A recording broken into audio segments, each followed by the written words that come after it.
Hello RC fans, Racing 393, and you're about to watch part 1 of my Vintage Nitro rebuild.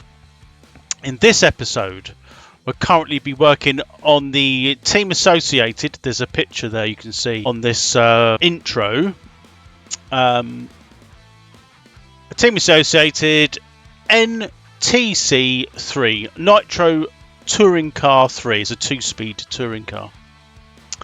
The picture you see here is actually sort of towards the end of the video, so a little bit of a heads up. We do quite well, but I'm not going to lie, it wasn't easy. My videos tend to be, it's about a 50-50 split between vintage nitros and like new builds. I like the sort of the transition. For the two, you know, you got, these aren't easy to do, I feel. Building or rebuilding, refurbishing old nitro cars, or trucks if you like, is never easy. Getting the bits could be a problem for one. Even the simplest of things, like screws, especially Team Associated, they tend to use really small screws. Most of these screws on this kit, for example, are rusted. They go into plastic, which in itself shouldn't be a problem, but they rust. So the rust goes inside the plastic, creates oxidization with the screw, and it just doesn't want to come out, and then you start rounding heads off. And they're only like 5/16. Don't even know if that's big or small, but small I'm looking at. And it doesn't take much. It just sort of strips out. It's a real pain.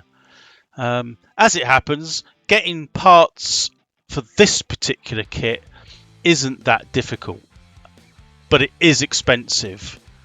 Anything. You can find anything for these on eBay from America. They might sound cheap to start with, you know, $9. And you think, well, that's handy. And you go on there and you think, oh, I could buy it for, you know, put a bid in, or I could put best offer, and you think, oh, that'd be good, until you look at the postage. Oh my god. You know, a $9 bag of nuts, if you like, will cost $18 to send to the UK. And you can go other routes. Canada can be a little bit tricky, but a bit cheaper. I think Australia is actually cheaper. It takes longer, but if you can find any bits in Australia, from experience, they do tend to ship better rates, and it's almost double the price, as in the conversion rate. So 1:2, so £1, one UK pound, generally is about, it's about 1.9, I think, could be 1.8, but generally 1.8 Australian dollars. So you get good value. So what looks expensive actually isn't quite that much. With a US conversion rate of like 1.2, it's yeah, there's a shame, because there's lots of things in the US which you could buy for any of the RC cars, especially Team Associated. If you've got any of those, even new cars, you can still buy stuff out there for your new stuff.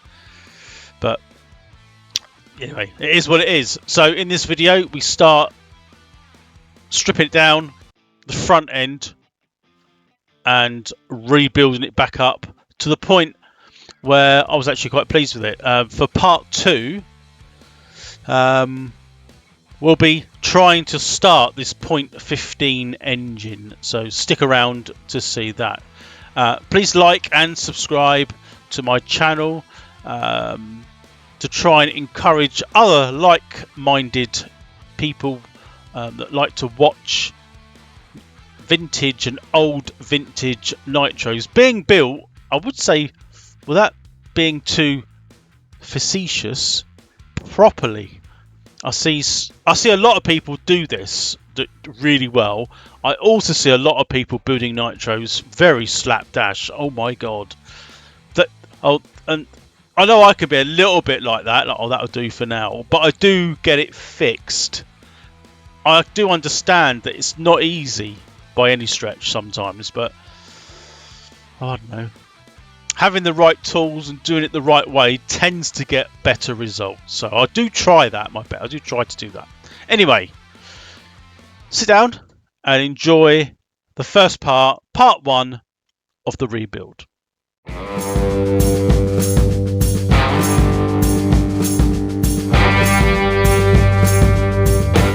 Right, here we go.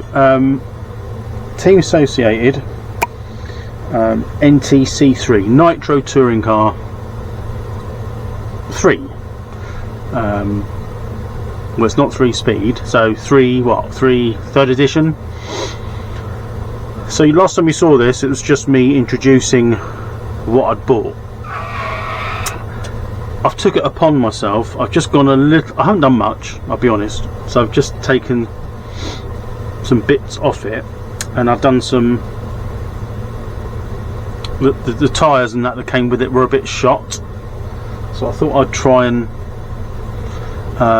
rejuvenate some of those tyres because they're really old. Now, I took the electrics out. One of the servos was fine. The other one is in here in bits.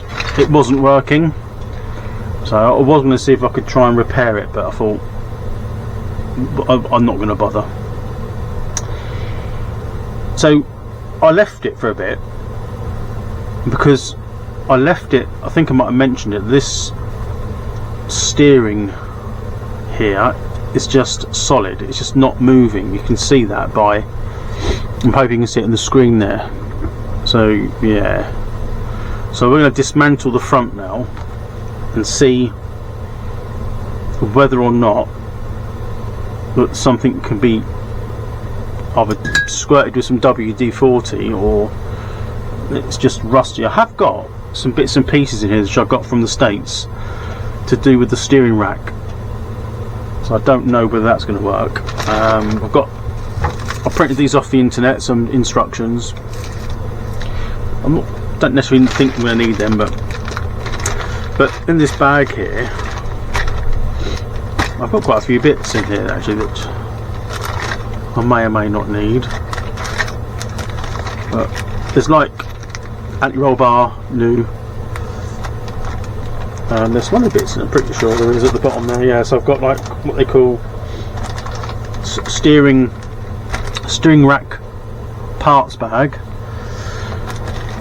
And what I did, I just turned some of these down, so I sort of rejuvenated a bit. I've marked on the tyre size. I haven't turned them down to like a specific size, but you wouldn't race them. In fact, you're probably thinking you probably wouldn't even use them, but at least they are obtrude and they're usable for outside. Some are better than others. For example, they're all pretty much just a bit of an odd wheel. This one, where it's split. It's split right down where it's just old, but I am, you know, I could, if I wanted to, I could throw money at it, but I can't see the point at the moment because you can't get the bits anyway, and you can buy these in much better condition on the internet, but you got to pay a fair bit of money for it. I think I might have mentioned what I paid for this, but I can't remember now. But it wasn't a huge amount. I mean, like I said, the chassis is in sort of quite good condition, apart from the front. So electrics have been taken out. What I will do is I'm going to dismantle the front here. Even the shocks are sort of shot to bits, so I need to take the front off. It is quite rusty. So what I will do, what I should have done while sitting here talking, but I haven't, let's just spray a little bit of this on the rusty bits to help with, you know, if I undo any of it. It would seem that it's just been left outside in the rain, or the front of it has. Like with most Team Associated hardware, I had tremendous trouble because the size of these bolts that go in are like well, I don't know the Imperial size. I did buy some Imperial hardware, tools, but sometimes the metric fits a bit tighter, which is what you want. You wouldn't think a metal bolt, would seize in plastic, but it does. Somehow it did. So some of them I had to use my screw extractor to get them out. I've got a bag in here which has got another bag of just hardware which is knackered. It's not that difficult to buy hardware. Ideally it could be changed to metric, but you know. Right, so first things first, I think what I might do initially, if you can see that, I'm hoping the camera's pointing down here where you can kind of see me, just undoing that bit there, and these bottom ones here which are rusty. I forgot them. So yeah, it looks like these screws are going to go all the way through into this, sandwiched together. The back looks alright, but what you don't want to do is you put your tool in and it strips the bolt head, not because they're just crap. So I am going to clean all the hardware up once I get it all off, before it all goes back together. Now these are the difficult ones. This is the make or break situation, especially this one. I don't even know if it's already been stripped, because they're quite small. Yeah, so that's like a 1/16. It's got a bit of play in it. That really rusty bolt there, I don't know. It may have already been stripped by the looks of it. Somebody's had a go at it. That's a 2mm one. Is that 2mm? No, 1.5mm. Yeah, so that, unfortunately, yeah, it looks like it's been mullered already, that one. I mean, I don't know if a 2mm would fit. Sometimes, because it's knackered, the chances are I'm not going to use it anyway. So this is a 2mm, that might be too big. It's like 1/2 mil. Yeah, that's not going to go in either. So I'm going to have to probably extract that one. Let's try at least get this one out. What should I use? Should I use a 2mm? What's it? 1.5mm? No, it's not that one. This one. Yeah, so that's not stripped. That will come. Oh, that's actually not what I thought it was. That's not what I was trying to undo. Well, as it happens, yeah, they're tight. It's these ones, isn't it? What am I doing? What I'm going to have to do then, I'm going to extract that out of there the best I can. Now, I've got a special set of tools for this, so I won't necessarily film me doing this, because it can be a bit of a ball ache. I got this, it's from the States actually, so this is my screw extractor. So you've got to drill out the bolt and then extract it out with this. It's got a couple of adapters with it.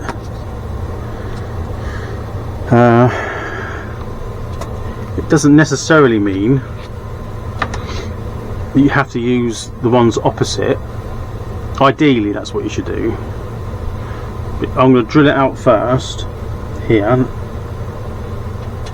and then try to extract it out. So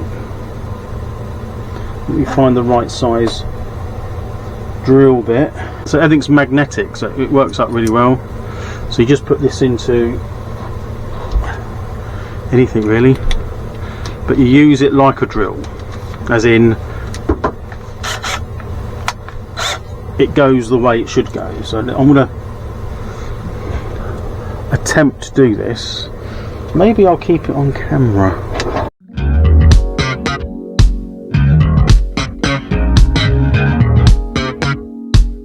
So once you've drilled out what you think will work, you put the extractor bit in and then reverse the drill and go the other way. It doesn't mean it's going to work.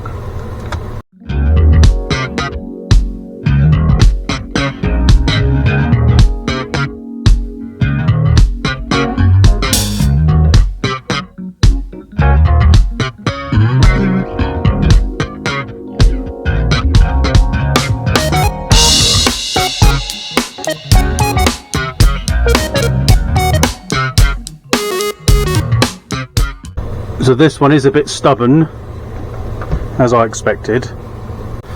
So there's pillow balls in there. These are they're just rusted. I mean, that's just the WD that's on there, but they do clean up, and with a bit of grease they'll be fine, but they all need to be cleaned. I've got that one out. The other one's really tight, so what I'll probably have to do is keep, rather than put everything in a big pile of bits, because that moves now. That moves. So what's seized is this pillar ball in the bottom there, because it does move up and down. Yeah, the problem I'm having is getting this off. I mean, I have sprayed it,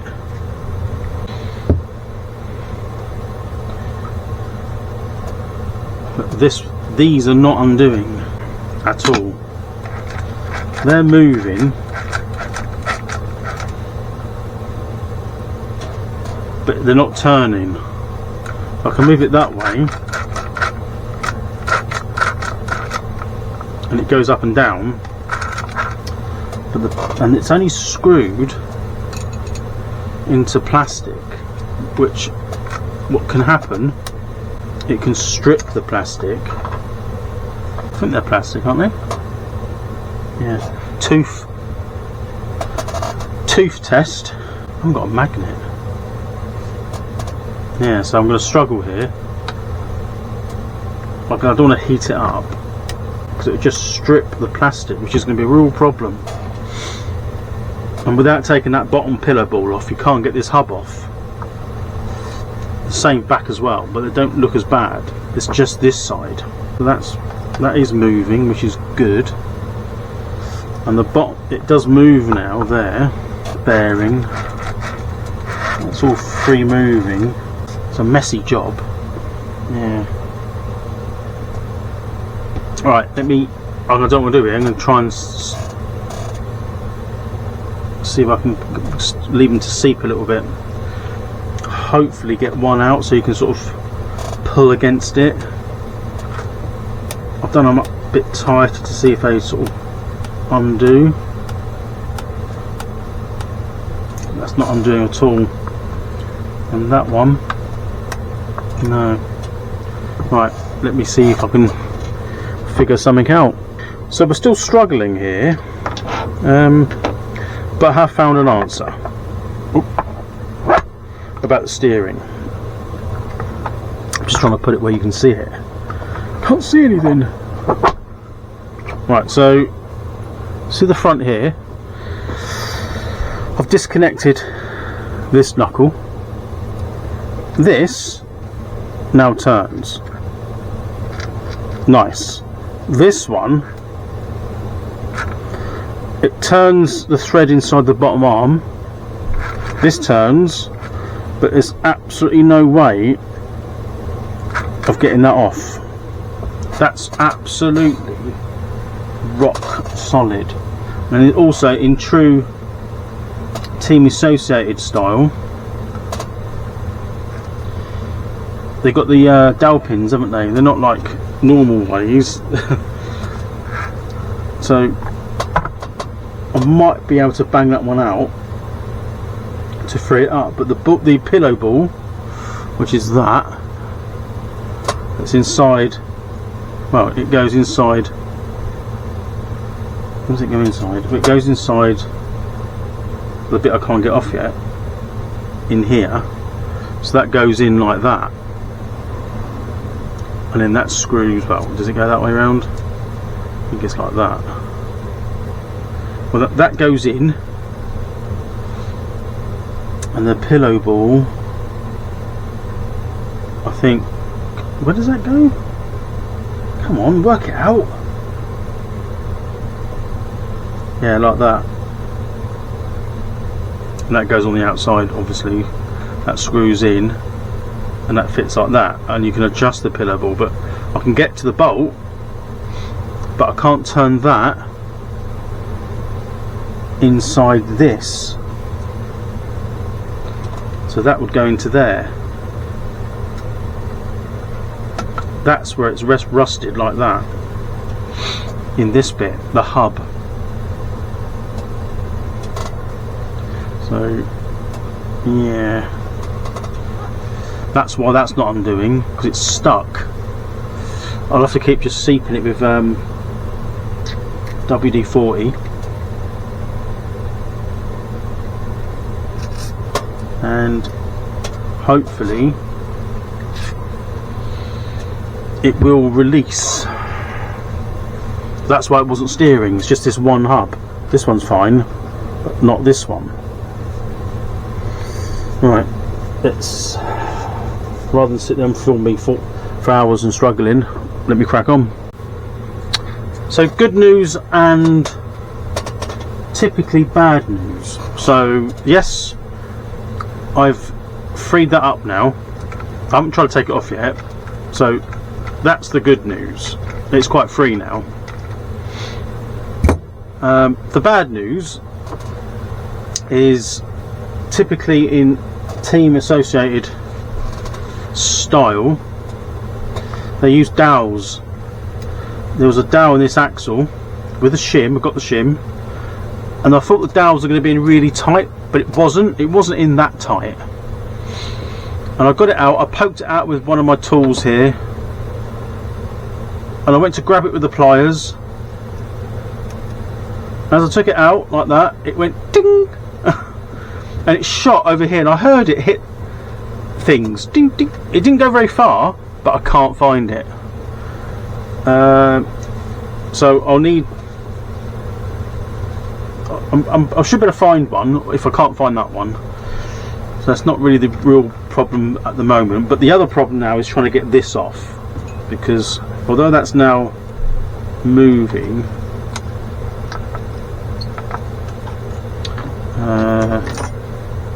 trying to think which size that was. That now, does that turn now? Yes. So that whole bottom can come out. It literally must have been sat in a pond. Now that does come off, as you can see. Hopefully you can see. Like that. So that's off. Awesome. That will come off now, I'm hoping. That will need cleaning up, but you can see it's this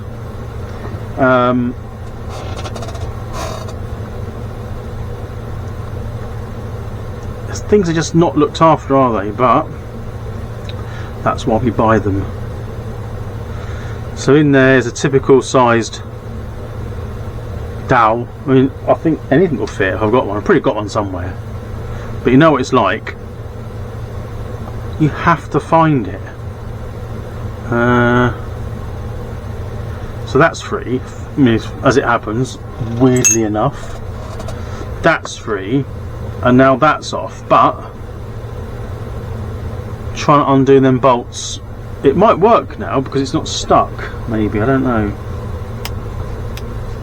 Right, now look for the dowel. No, I have, trust me, I have. I can't believe it, it just went dink, and it kind of shot off in that direction, but I heard it hit. I almost saw it. I'll have another look, but if not, I was trying my best not to lose anything, but hey ho, hey ho. Right, let me let's try and somehow get this apart. The bearings are in surprisingly good condition. I mean, that's,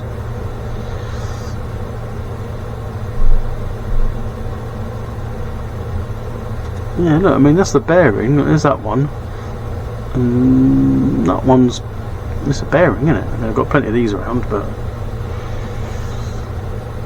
getting them out is always going to be a problem. Right, the main problem is at the moment is this. So right, let me carry on with that for a second. So we've got everything out eventually of the hub, and it's all in here. I took the bearings out, I mean, they're alright, but in between the bearings it hasn't got a spacer, look. Which probably means that you're not supposed to take it out anyway, which is why they come ready to run. I don't know why it's got that in there. I mean, it doesn't need that in there, but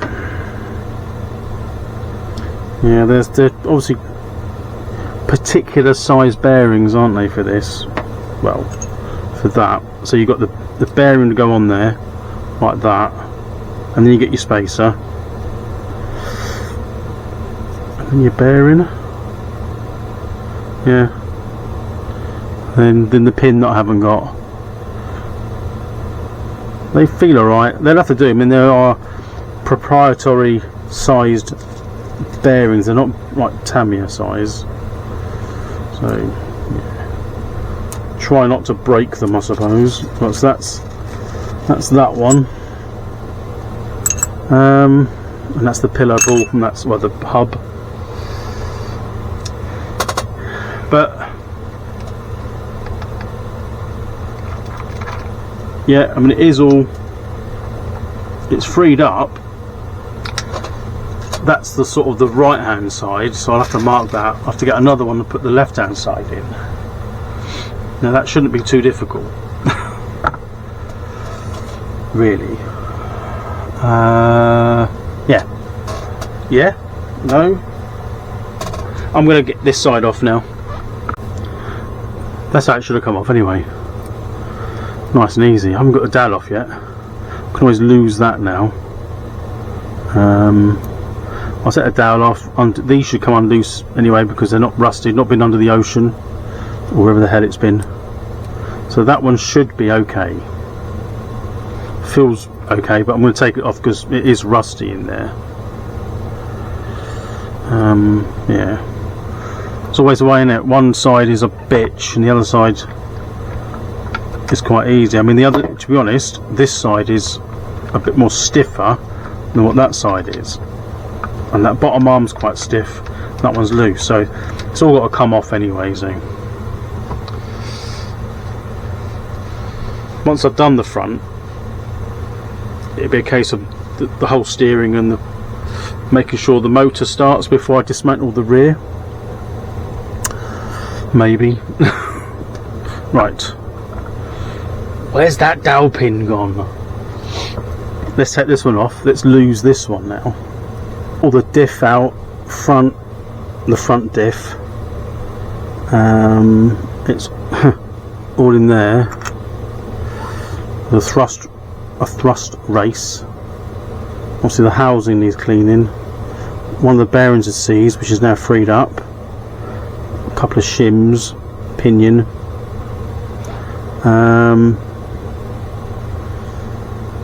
There's a bit on here which had snapped, so I've tried to glue it back on, but I don't know what I think I've got some more of them, but I've ordered some.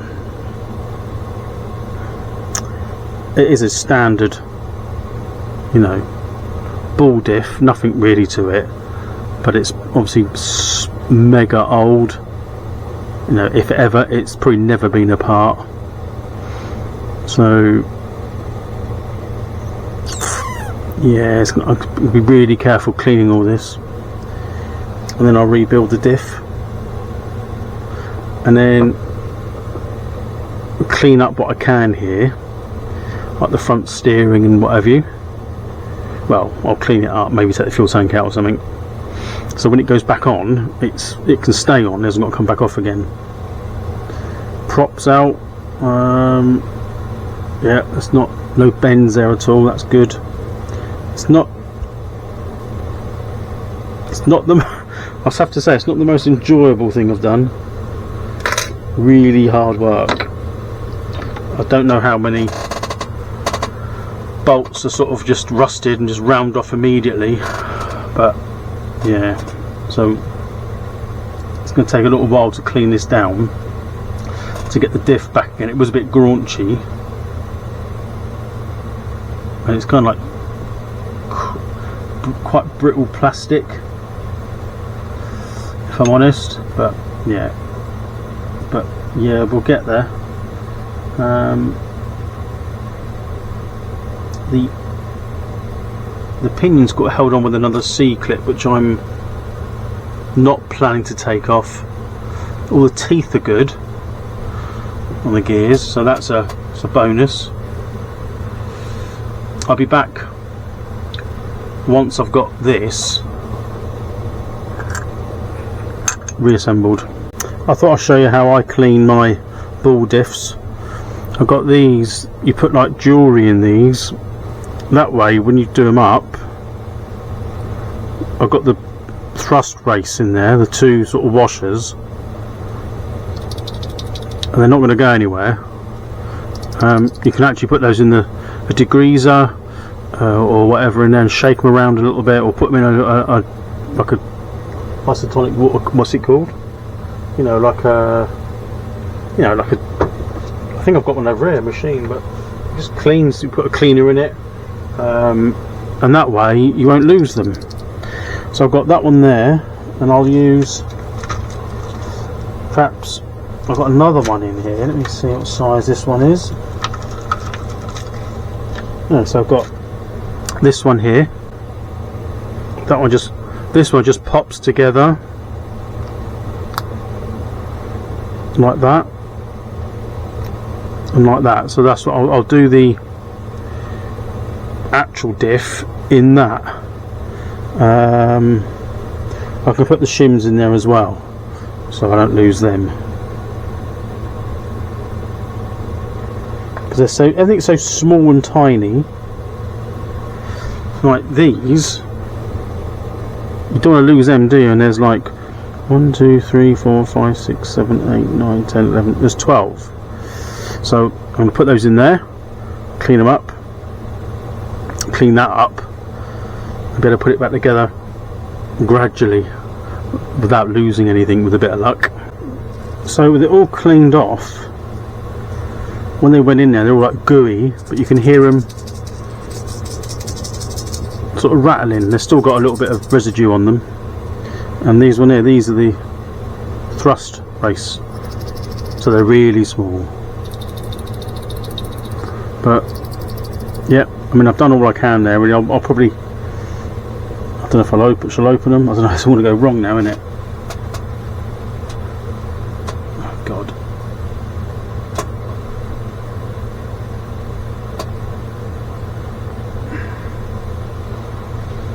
So just on a quick look in here.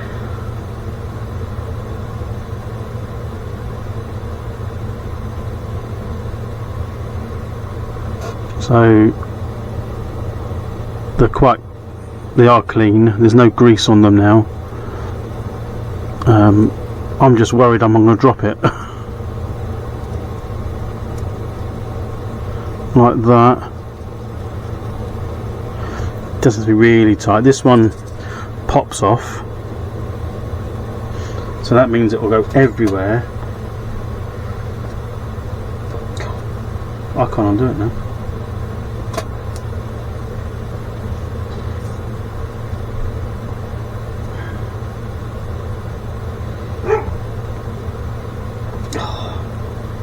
I'll do it in a minute.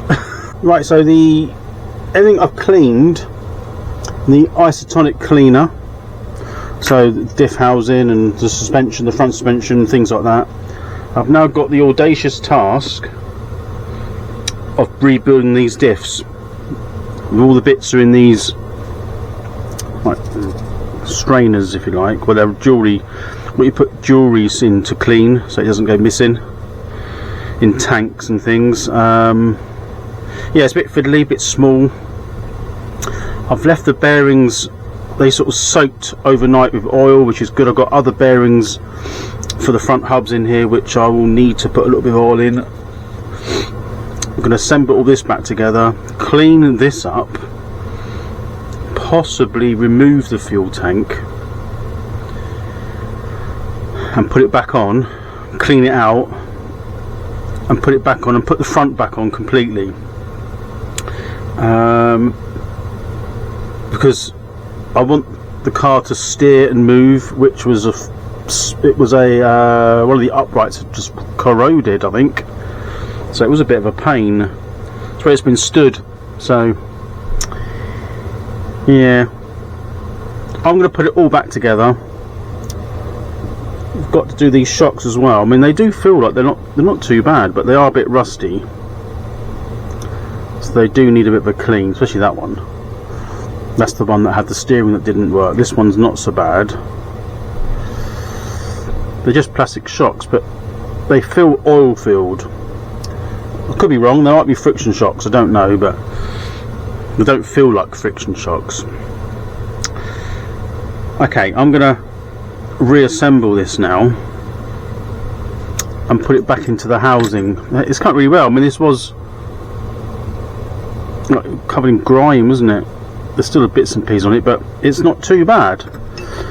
I sort of left it in there in the isotonic cleaner for about 20 minutes on about 80 degrees, and I use this sort of ultrasonic metals cleaning solution for jewellery, so but it still cleans plastics as well. So these I haven't put in the cleaner, so I've just cleaned these out, the diff, because I'm a bit worried about losing these bits in here. So like I said, I've lost the dowel, and it's bugging the hell out of me because I know it's literally there. I'm gonna have to once I got this back together, I'll have another look. I just can't let it lie. anyway, let's put this back together. I'm gonna use this for the thrust race, which is just like normal stuff, and I think I have got, well, I've got Tamiya here. That would work. Just standard ball diff grease, so nothing special. Right, let me get on with that. Back together. So diff, again, it's one of those strange things, isn't it? I like building diffs and shocks. Don't know, I think it's a real good part of the hobby when building the cars. It's very easy to over tighten this with the sort of thrust race goes into here, which is super fiddly. I don't know how my eyes saw that, but I've had to sort of unwind it a little bit.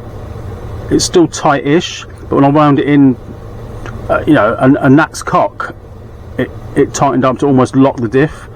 It did steer when I put Allen keys on the ends and twisted them. It was fine. Steer. It did move, but that's better. And then compared to what it was like before that, I mean, that's not smooth. It's just the nature of these type of diffs. They're never going to be like silky smooth like race diffs.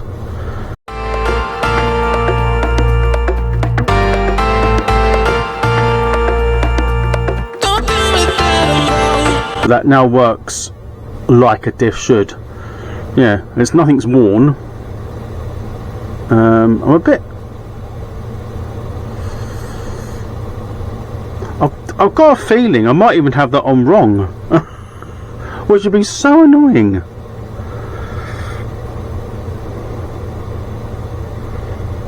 I don't know whether or not,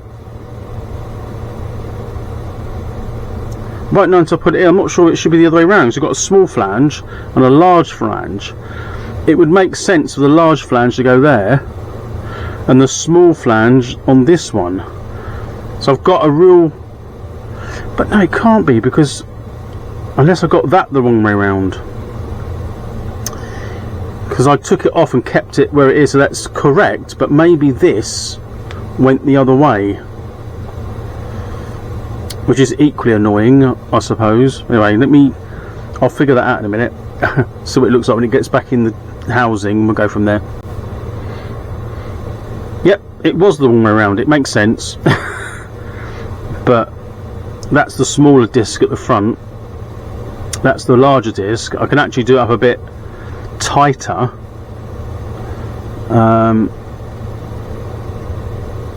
That feels fine. The typical like Schumacher type diffs. It's got to go in there with some bearings on, but you can see that's where the pinion would go. I'm also going to seal this once I clamp it together. Is seal it down. So yeah, it makes, you know, I don't know. It's almost like building a new Team Associated Nitro Touring Car 3 is almost, compared to leaving it. It means I can't leave the rear diff housing and stuff now, knowing what I know now. Plus it gives you a chance to check everything to make sure that there's nothing, no damage on the cogs, gears, the bearings are okay, and everything's how it should be. Fresh grease, never does it any harm, does it? So yeah, let's get this built and sealed. To seal it, typically just an instant gasket, so I'm going to stick some of that on there, put some grease around that, which I'll just probably use, I think it's this one here, I think this is, yeah, just some like normal standard lithium grease. I'm not going to go too mad. Yeah, so we've got the shims here, so they went on first, and then the bearings went on, which have been oiled.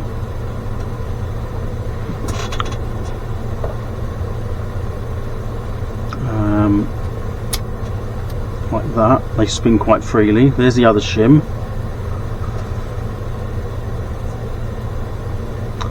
The other bearing. One of these bearings was quite rusty. I think it's might have been just left. This is the bottom of the housing. This only goes in one way anyway, and it's in. So it's nice and smooth. And then we've got the pinion, which fits in here. It's got two bearings. One of those is spaced so that it fits into there like that. So it's got a spacing. One of those bearings is quite rusty, but it turns really well. So the thing I'm going to do now is put some sealer around that bit to clamp it, grease in there, which I'll do now, and I've got my nuts and bolts which I have cleaned. Just got to remember which ones I used, and then we'll get it back, sort of start getting it back together.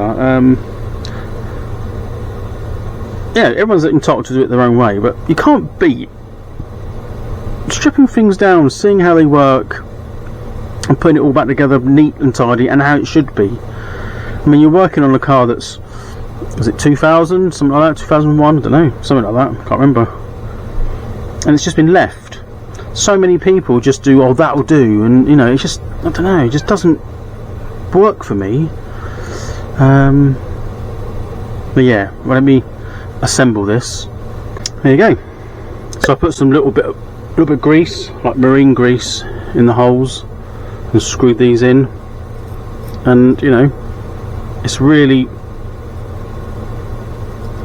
nice now. It feels good, like it feels new. The output shafts there, and then you've got these, well, these are old output shafts, aren't they? Then you've got the diff part, which feels great. Do you know what I mean? It's so satisfying when you get something this old and knackered, considering the front of this car I think was buried amongst I don't know what. Yeah, so that's that bit done. I suppose next bit is going to be mounting it back to the car, but I've got to clean the front up. It's a bit manky here, so I'm going to have to spend a bit of time cleaning that. I did break, I said before, I broke this bit off the end here because it just, well, yeah, I did break it. But I have ordered some more plastics for this, and it includes these. I ordered it before Christmas, so they're coming from, like, miles away. I think not California, Canada. Got some O-rings here, which I'll put into that one. I've got other O-rings for the output shafts on the other side, so that will go into there nicely. That's the one that came with it. I don't know if it should be in there or not, who knows, but because the drive shaft has to go in, you don't want it to be rattling in the joints. But when I took this off, it had a bit of a bind to it, I think, which I mentioned, but it definitely doesn't seem to have that at the moment, so jolly good. Right, that's that. Now You can see here it's free moving, so I'll just spray some stuff on it and clean it up and wipe it down. It actually looks okay. I'm going to take the fuel tank off.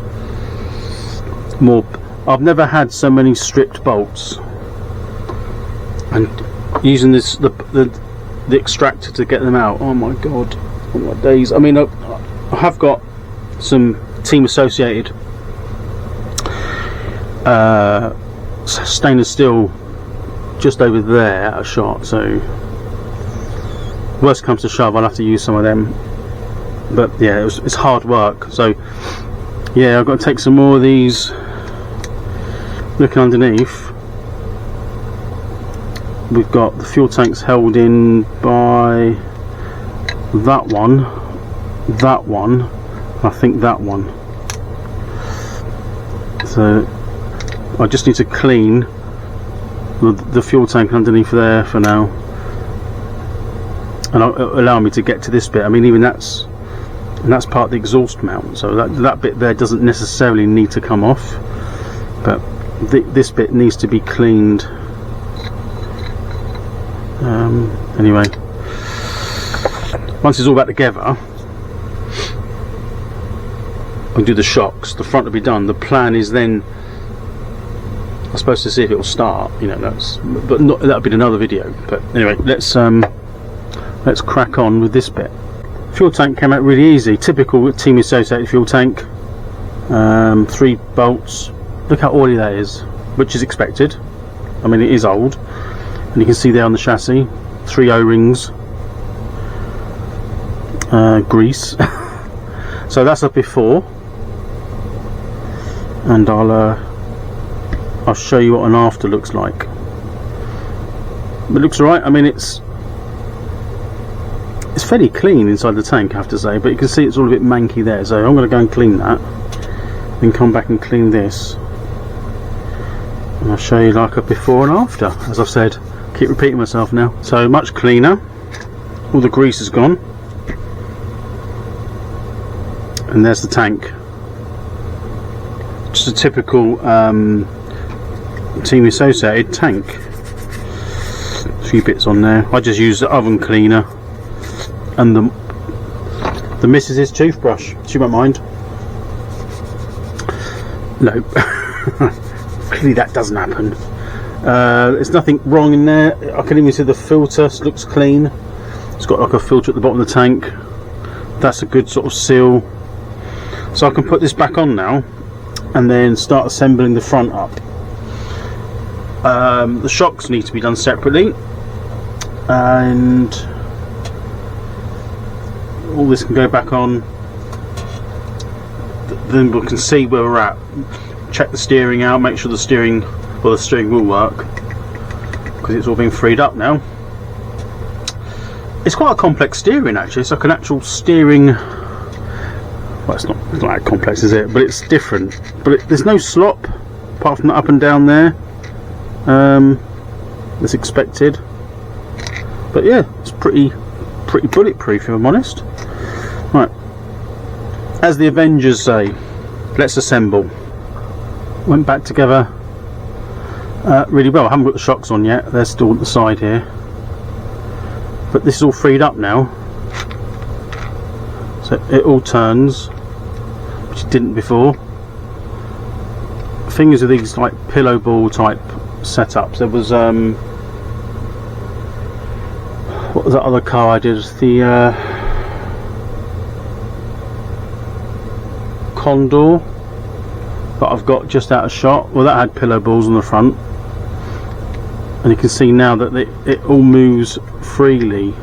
They just rust. They need proper maintenance, because they're like, just, I don't know, if you get left, they just become solid. Now I've got the dowel pin here. I haven't found the other one yet. It's got to go on this side. I've also, oh no I haven't, I thought I'd lost the shim. There's a shim that goes in first, like most Associated. No, I'm gonna pretty much have a look at these shocks. Give him a clean up. Oh. Gone forever.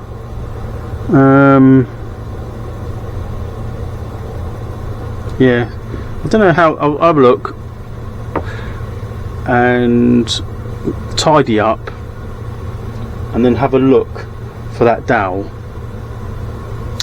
Whatever happens up to that point, that'll be the end of this part of the video. So we're doing quite well. So the back hasn't been touched, but that bit there has. You can see how much cleaner it is from when I first got this. So a little bit of elbow grease and we're good. Right, what's next? Yep, shocks covered in grease as well. So messy job. Okie dokie. Almost back together. I've put some tyres on that I thought I've turned down.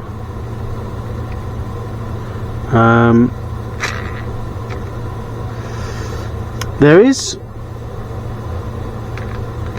It's like it almost, because it interferes with itself.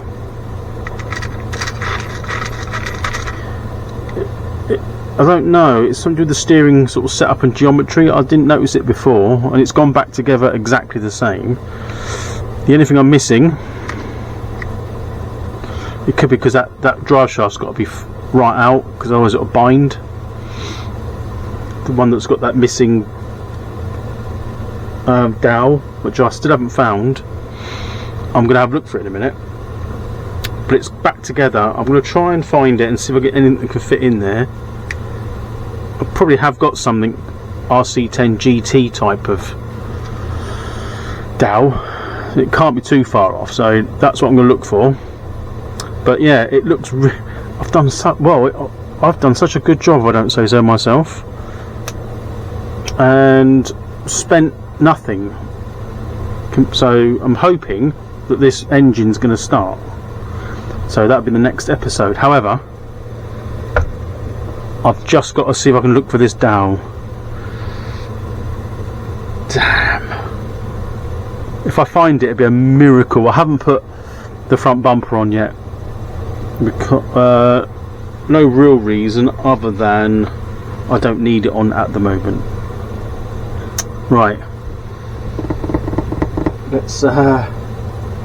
I'm praying. Let's have a look for it, and I'll be back on in a second. Well, would you Adam and Eve it? The dowel is in there. Not the one I lost, by the way. Let's not get too excited. But all the RC10 GTs I've stripped over the years, I found two actually. So I just put one of them in and it fitted. Good old Team Associated. At least their stuff fits on other kits. So it's done. Well, it's done, but this part of the video is done. So looking at the front here, so that's it's not towed. Front diff. No, I'm doing it by feel. You kind of got feel of vision, but that feels pretty good. It's got bump steel or something to do that. I don't know what that is. The back, spin it round, which I haven't touched, is graunchy. It's still okay, but yeah, not bad. Shocks are fine. Bit rusty, but I've freed them up. It's super low. I'll be honest, I think the front's maybe a little bit too low, but it runs. What's tracking? But awesome. Got the bumper that I've, as I said, I've got to put it on. Right, so the next thing to do is, in the next video, is see if it starts, and then we'll do a stripped down engine, rebuild the back end like I've done the front. I've got a bag of miscellaneous stuff here which I found. That's where I found the dowel pin, but that's off a stripped down RC10 GT. So a lot of that hardware will fit. Yeah, I mean, I've got some bits coming for this anyway, some other bits and pieces, but I've got to say, I think I am missing. There's a bit here, isn't there, that holds all the servos in. What did I do with that? Did I have that? I don't think I did I? I might have done. I think it might be in here. Yeah, what am I talking about? So obviously that will need to go on, whichever way around it is. There's bits and pieces in here anyway, but I'm not worried about that at the moment. Yeah, well chuffed. What do you think? It's an absolute stunning car.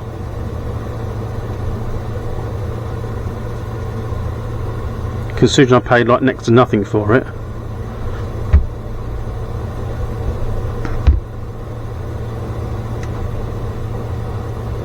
But that'll be the end of that. That's, well, part one, wasn't it? Actual part one. With a little bit of a TLC, you get yourself a good kit. You haven't got to throw nothing away. Reuse stuff.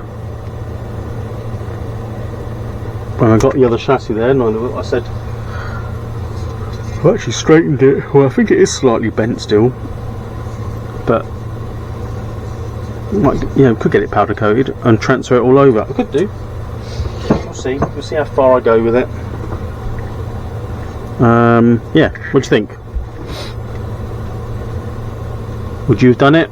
There's probably. I mean, to be fair, people have bought these and I've got really good conditioned ones that are like pucker, but considering it was a bit of a basket case, really didn't steer, but now it still jams up a little bit there, but it does steer. I think it's just a design thing, unless it's something I'm doing wrong, but I'll put it back together exactly how it should have been. I think it's got like bump steer. It could be this where it's got toe in, and I think it's towing in a bit, and the front pillar balls are sort of not set right. So anyway, that will do, and I shall crack on with part 2. Please like and subscribe, and I'll catch up with you on the next one. I am here, I promise. I'll see you later.